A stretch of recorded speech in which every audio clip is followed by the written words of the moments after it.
Welcome back, Chappelle. Welcome back to it. Welcome back to your first flip of your next unit, right? Speaking of our next unit and stuff like that, we also got to talk about our last unit real fast. Big thing, I want to go ahead and give a shout out to all the kids that did super well on their tests. Right, I'm going to be writing your names up there and stuff like that on my board so you know that you got A's and so you can know how impressed I am of you and your skills and all of y'all's genius attributes, right? Now, the big thing about it, though, is that this is a little bit of a weird situation because you're currently watching this flip not at your house, right? Ew. You're watching it in class right now. You're probably sitting in your desk right now with all your little pens out and stuff like that, Emma Alvarado, and you're just ready to go. You're just such a good kid and stuff, and you're just like making sure that you're ready. And then you're like have earphones in, and then you're just looking around. I expect all of you to start looking around the classroom at each other right now. Try not to laugh too hard in front of the sub, whoever it is. If it's Mr. Mathern, Mr. Madrano, or Mr. Wooderson, tell them I said, hey, and that I miss those guys, all right? 3 very good dudes out there, right? So the big thing about it, though, in general, is you're going to need to watch this, and this flip is the only thing that you're responsible for doing going into, like, Labor Day, right? Now, some of you are, like, F period right now. It's like, wait a minute, Labor Day? It's after Labor Day. All right, like, well, calm down, F period, all right? Y'all are in a little bit of a weird situation, right? Because I didn't see y'all after, like, before, or, like, y'all are in a little bit of a weird situation because y'all are, this is hard to explain. Like, everybody needs to have this flip that was posted to their Google Classroom that you're watching currently done by the time you come back to class after Labor Day weekend, right? You got it? Got it? Perfect. And I'll include that in the Google Classroom description as well, but you just need to focus on doing this really well. So the big thing about it, though, is we are going to kind of jump here in about 2 seconds because B and C period already talked about some of this stuff, right? So let's go ahead and jump to B and C period where they left off in class.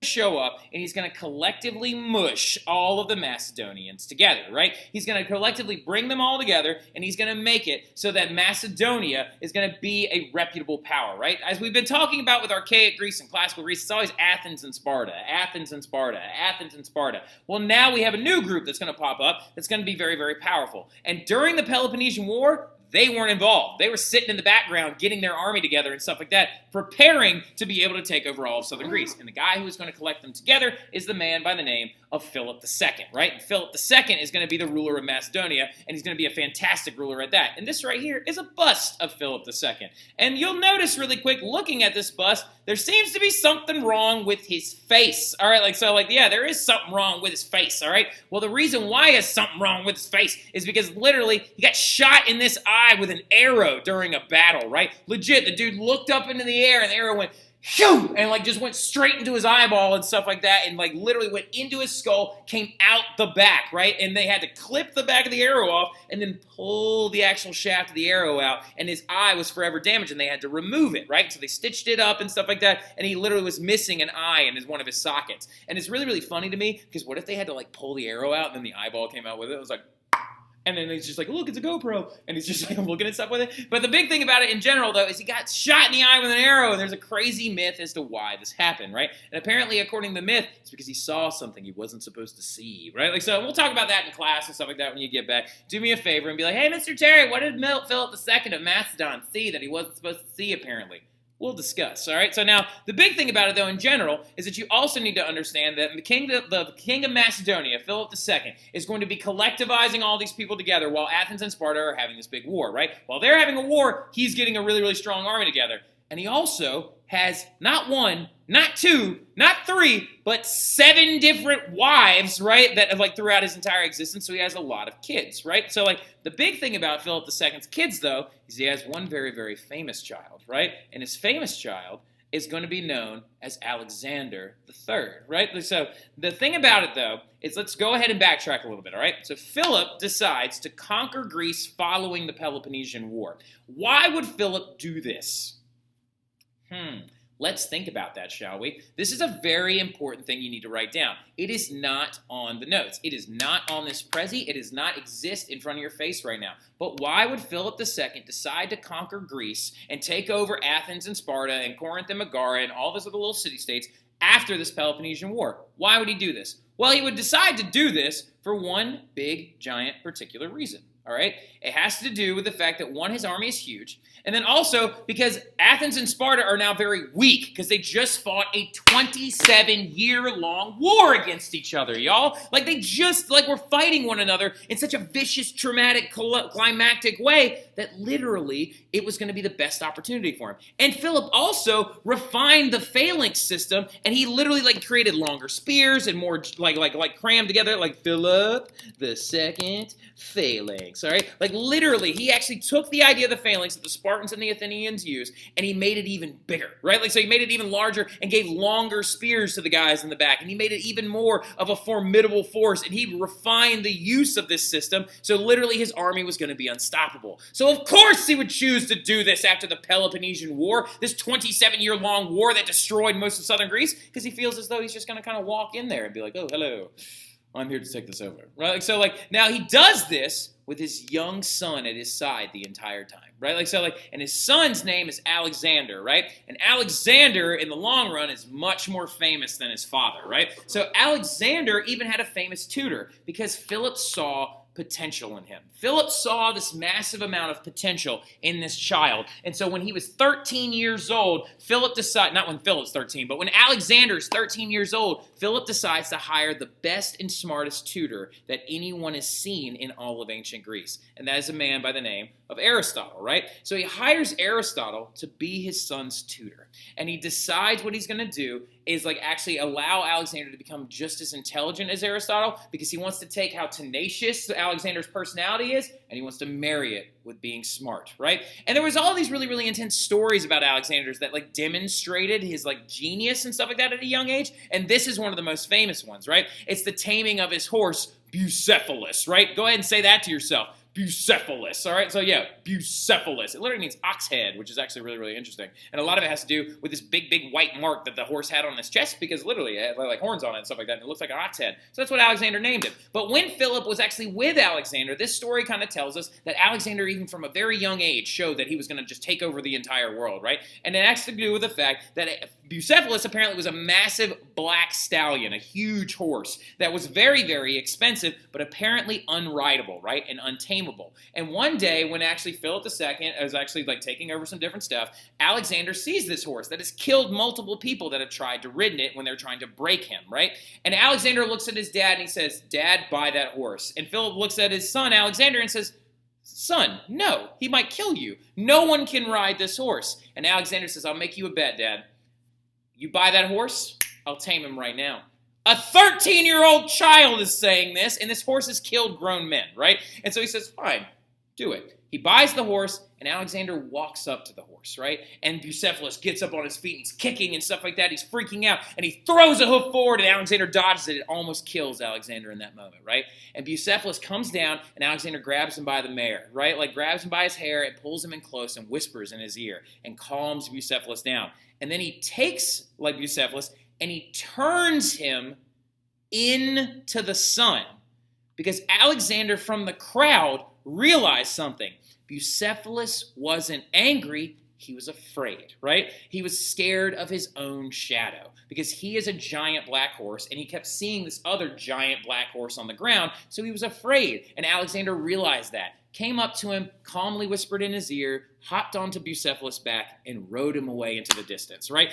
That is a moment where Philip II's I got to get this kid a good teacher, right? And then he hires Aristotle, right? And then literally, Bucephalus would later on go on to be Alexander's best friend. It's the cutest thing I've ever heard. It's like Pierre and me, man. I can't ride Pierre, though. He's really, really tiny. Now, so the big thing about it, though, in general, though, is why does he do this? All this stuff is really important. Why are we talking about it? Because it demonstrates Alexander's authority, and it shows us that Philip's no dum-dum, and he's going to go and attack, all of, the entirety of Greece after the Peloponnesian War, right? Now, Philip, though, is going to use a variety of tactics to actually pull this whole thing off, right? Some of the most famous ones include diplomacy, right? Some of the smaller northern Greek states are just kind of really can't defend themselves like Sparta and Athens can. So Philip tells them, look, if you join my empire, you get to be added to my military, and we're going to be able to be one of the strongest forces you've ever seen, and I'll protect you. And so he actually takes over a bunch of places without even having to have a fight, right? He also threatens a bunch of places and says, look, if you don't actually come in to my empire, then I'm going to come in and destroy you because my military is huge and I have this giant phalanx and all of you are dead from fighting a 27-year-long war, right? He also bribes people in larger city-states, gives a bunch of leaders money, creates some different allies. But the big question about it is Sparta. Sparta, as we know, is the most warrior-like culture that has ever existed in the entirety of Greek history, right? And you would think that Philip II, when he rolls up to Sparta, it would be like, all right, we can fight or you can, and then Sparta would be like, fight, we want to fight you. We'll kill you in a minute, whatever. And they're over there drinking blood soup, being like, I'm going to destroy you. Now, the big thing about it, though, in general, is this is apparently the story that happened. Sparta, this little green dot down here towards this area, is the only place that Philip never took over. Philip II never took over Sparta because of one particular funny little reason. It's mostly due to the fact that Philip threatened Sparta, and Philip was like, hey, Sparta, big fellas. All right, you can submit and surrender to me, but if I bring my army into Laconia, and if I show up in your valley, we will have a war, and I will try to take you over. Sparta received this note, looked at it, and then sent him a note back. And the only thing that note said on it was, if. And underlined 6 times. If you show up here, you're stupid, right? And so Philip looked at the note and was like, you know what, we'll just leave those guys alone. And he never went after Sparta, which I find to be very, very funny, right? So the big thing about it in general, though, is with his brilliant son at his side, Philip takes over the entirety of ancient Greece, right? Except for Sparta. And literally takes over the rest of the Delian League, and Athens doesn't even fight Philip II. They surrender out of fear. And as you can tell, Alexander is growing into a dominant, very smart, and intelligent young man. And look at that flow, man. Look at that lettuce on that guy's hair. It looks like he, invented that white boy hair flip, you know what I'm talking about? That one where they go, and then just get it out of their face or whatever when they're sitting down. It's so annoying. So we'll talk about that a little bit in class as well, and how unfortunately there was a point in Mr. Terry's life where he did that as well. But we won't talk about that right now because it's embarrassing, right? So the big thing about it, though, in general, though, is with his brilliant son Alexander at his side at the young age of 18, Philip conquered the entire Delian League and took over all of Greece because they were together and they were like, Dad, proud of you, bro. Nice. And so going forward, though, you have to understand also that Philip then sets his sights on the one place that tried to take over Greece multiple times, and he was like, if I can take over that place, I'm basically taking over the world, right? And Philip II with his son is like, my son and I will strike out and we will take over Persia, right? We will take over Persia, which was a gigantic empire that the world had never seen one larger than it. Persian Empire. Literally, Philip looks at this map and says, you know what? I'm going to take over all of that, right? You got little teeny tiny little Greece over here, right? Greece is over here, just this little area right there. And there's Macedon, where Philip and Alexander are from. They just took over that, and then they want to go out and they want to they take over all of that, right? Which is going to be a very, very, very intense thing. But Philip II feels that he can do this because he has his son Alexander at his side, and he's like, we got this. There's no one who can stop us, right? No one can stop my phalanxes. No one can stop my army, and it keeps getting bigger and bigger. Let's go out. Let's kick some Persian butt, right? But unfortunately, what happened is Philip II couldn't take Alexander to go take over Persia because he was stabbed to death at his daughter's funeral by one of his bodyguards, actually, right? Philip II got stabbed to death at the day of his daughter's funeral by one of the closest people to him. There's an entire thing that we'll talk about, the big reason why. If you want to know why Philip's bodyguard stabbed him or whatever, just ask him during the war and be like, excuse me, Mr. Terry, I have a question. Why did Philip's bodyguard stab him? What was the point? And I'll tell you the whole story behind it and stuff like that in general. It actually kind of reads a lot like a really, really goofy horror story and stuff like that. But after this occurs, who is then now going to be slated to take over? His son Alexander, right? Following the death of his father, Alexander is at the age of 18, right? And he becomes the new king of Macedonia. And Macedonia does not control just Macedonia anymore. It controls Athens and Thebes and Corinth and Megara and the entirety of the Greek peninsula and all of its islands, right? Alexander is then going to go on to become Alexander the Great, right? Now, how do you become great? What do you do to become great? What is it that you're getting after that's making you great, right? Well, the big thing about it is Alexander strikes out when he turns 20. It takes 2 years, about a year and a half, actually, from when he turns 18, or from when his father died when he was 18, until he's 20. And he collects the biggest military that's ever been seen. And he's like, I'm going to pick up where my dad left off, and I'm going to take over the known world, right? And so he decides that he wants to conquer Persia with his gigantic military. And he's like, you know what? Come at me, bro. I will destroy you in a heartbeat, right? So, Alexander wants to take it over, and the current leader of Persia at this time is a man by the name of Darius III, right? Not Darius the First, not the Darius that was really upset, actually a descendant of Darius the First. This is Darius III, right? Darius III is the ruler of Persia, and Persia actually has been getting a little bit weaker as time goes on, so Alexander shows up the perfect time. And Alexander even told him. Alexander told Darius, he said, Darius, if you surrender, now you will save millions of lives. You will save millions of your soldiers. You will save millions of dollars, right? Like, so you will not have to spend all this money if you submit to me now, right? But remember, Greece is small and Persia's huge, right? Like, so, like, Darius laughs at the young Alexander and says, ha, ha, ha, ha, ha, ha. Yeah, right. Like, you're going to come in and take over this gigantic essence of, like, an entire area. Literally, Darius III then shows up to fight Alexander. Like, shows up at the, like, big battle that Alexander and Darius have against each other very first. And, like, literally, he is just, like, laughing in the background. He's like, ha, ha, ha, there's no way this young buck is going to do anything. Darius was so confident, actually, that he could destroy Alexander's army that he even brought his wife and kids with him. Like, he literally actually brought his wife and kids, like, watch me take over the Greek boy with the long hair that, like, flings it around from side to side. Like, so he decides that he's just like, I'm just going to take him over. It's not going to be a big deal. I'm not afraid of him. What's up? Come at me, bro. Now, the big thing about it, though, in general, is you have to understand is that Alexander wasn't doing what Darius was. So Darius, in this battle, it was very, very common for leaders to sit in the back, right? They sat in the background and they watched the battle happen. And then they had to retreat. They had to retreat, or if they won, they would, like, come in, and they would come down after the victory, right? Darius III, though, looked on in horror as his force was routed by Alexander. And Alexander fought in the battle with his soldiers, right? Now, this is a really important concept about Alexander's personality, right? Alexander the Great's personality, he fought with his men, right? He literally was on a horse in the cavalry unit, fully armored, with a sword, and that horse's name, of course, we know, sitting right here, is Bucephalus, right? That huge horse, he would ride into battle every single time, and he was not afraid of anyone, and he was not afraid to almost die with his comrades, right? He was not the leader that told you what to do so you went and got stabbed. He's the leader that was standing next to you, fighting along with you, right? Darius III looks on this in horror as he gets embarrassed by this young buck's, like, military, and he runs off, right? He starts bouncing around different cities, running away with all of his, like, kids and stuff. Literally, like, look at all the places. Like, he goes, like, fight. This is where that first battle has. And this is literally Darius running away. Like, over a series of years, he's like, and he just, like, keeps running off, right? And literally, Alexander won battle after battle after battle after battle, chasing Darius down. In a total of over 300 battles, right? It's wild. And, like, literally at some of them, Alexander almost lost, but he never actually lost any of them. Came very, very close, especially one time when he was actually in Egypt. Persia had taken over Egypt, and the big thing about it was Darius ran away to Persia for one particular reason. Or not Persia, to Egypt for one particular reason. Because Egypt is in the middle of a giant desert, right? It's the Sahara, okay? Like, it's in the middle of the Sahara, and if you have an army out there, you have to keep them hydrated, and they have to drink water, and the human body can only last, like, 3 days without water. And the story goes that Darius was like, look, I'll run away into the desert, into Memphis, into Egypt, and there's no way he'll be able to get me there. He's got his wife and kids with him and stuff like that. He's like, it's okay, I got it. There's no way. All of them are going to, like starve and die of dehydration out there before they can get to me. It's whatever.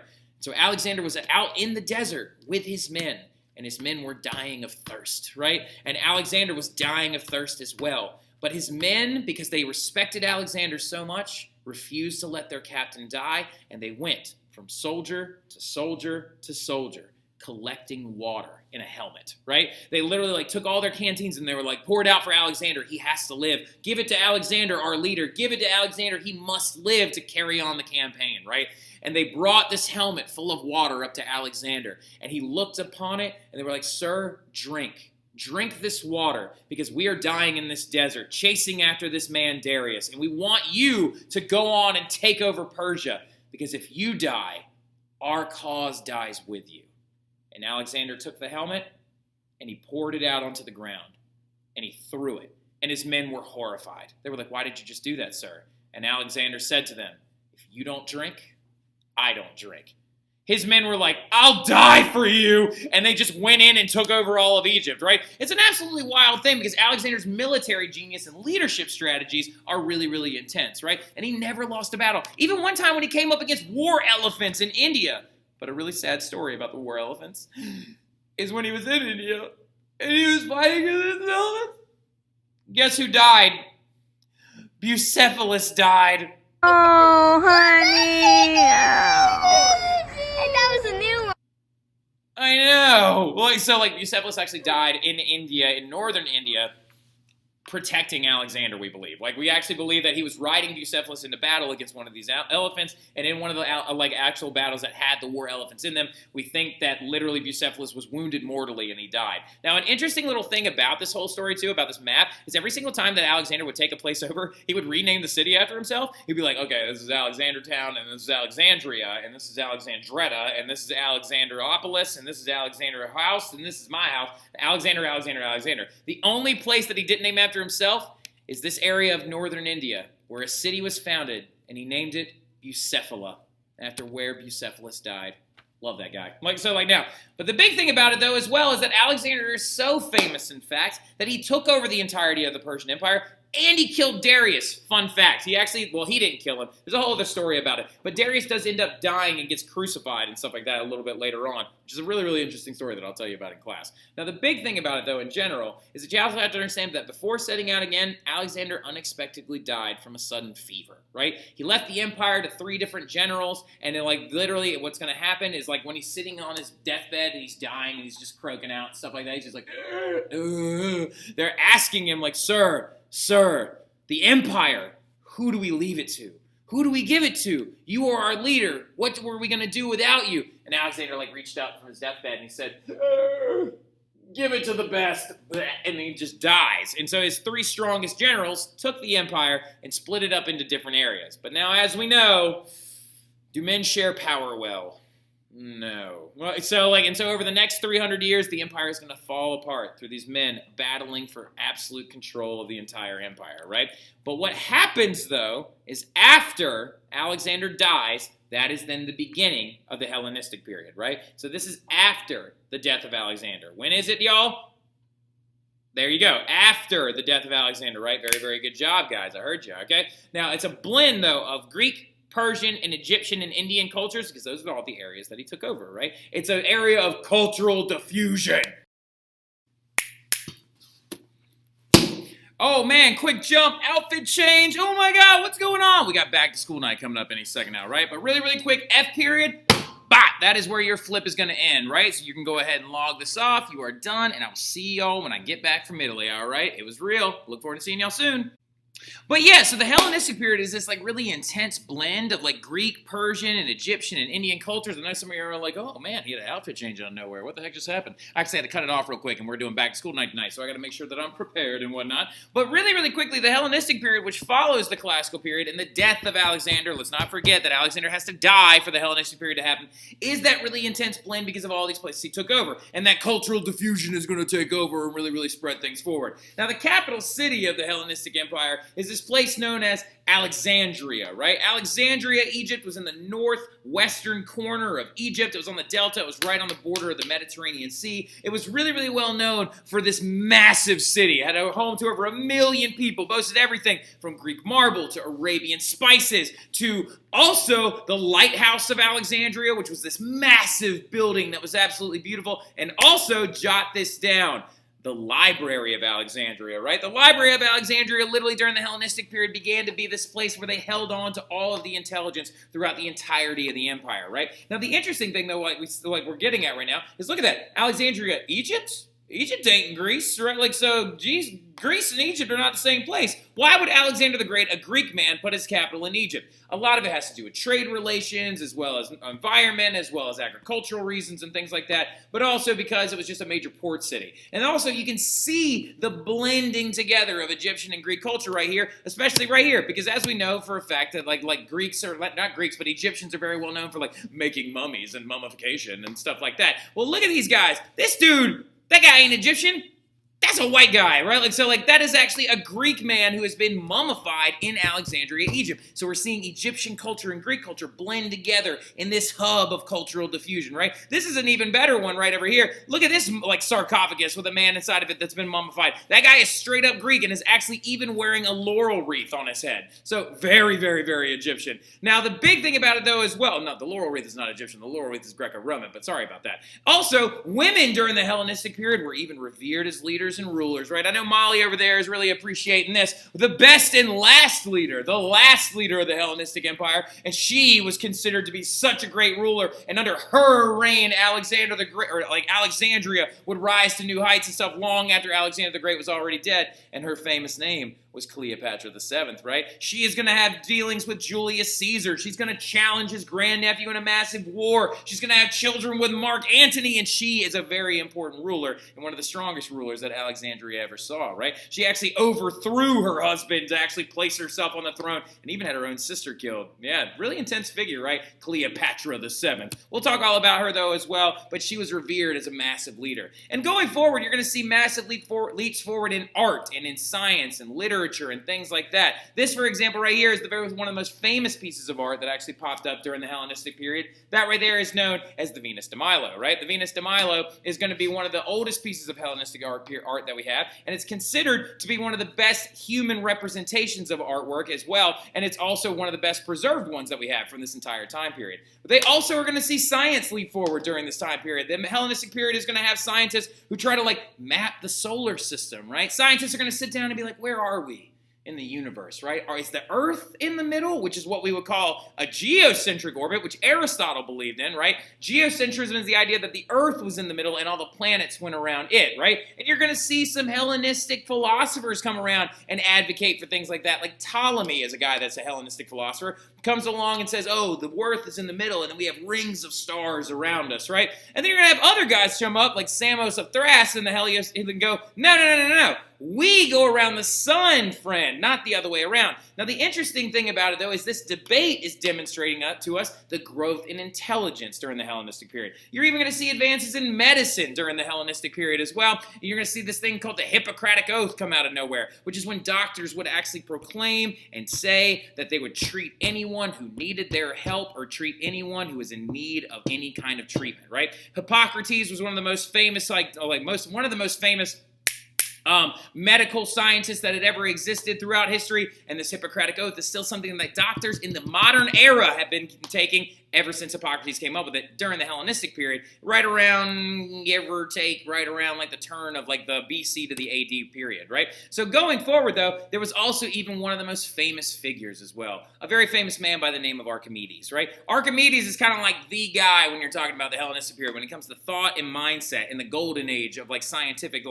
ideas coming through in the Hellenistic period. He was the big inventor, right? He was understood geometry. He had this concept called the Archimedes screw, which was the very first well that would pull things up and actually bring them from lower levels. He came up with a bunch of theories on density, which we'll talk about in class, which I have a lot of fun talking about him. Eureka, eureka. He literally apparently ran through the streets of Alexandria, Egypt naked because he figured out how to figure out water displacement and stuff like that. And he was going, eureka, eureka, I figured it out. So another big thing about it as well is he invented a heat ray and a bunch of other crazy math junk, right? And actually, speaking of the other math junk, he actually ended up dying at one point, and before he was killed by a Roman soldier, he told the Roman soldier, he's like, wait, don't kill me yet. I gotta finish my circles, right? And he was literally trying to figure out the area of a circle, and then he got stabbed to death and thrown off a balcony, right? But all this stuff from Archimedes just demonstrates to us the giant leap forward in intelligence that happened during the Hellenistic period. And boom! B and C period, that's it for y'all, right? That is all you need to do during this class period. That flip is now done. If you haven't gotten to this point yet, you need to understand that you're going to need to make sure you go back and check that out. And also, remember to make sure that you're reading through Google Classroom with a fine-tooth comb. You have a quiz the day I come back, right? The day I see you first, which for B and C period is going to be Wednesday. You're going to have a map quiz on that map section that is on Google Classroom. So try and practice it. Make sure you know it, and then I'll see y'all soon. Y'all have a great one, all right? Appreciate you.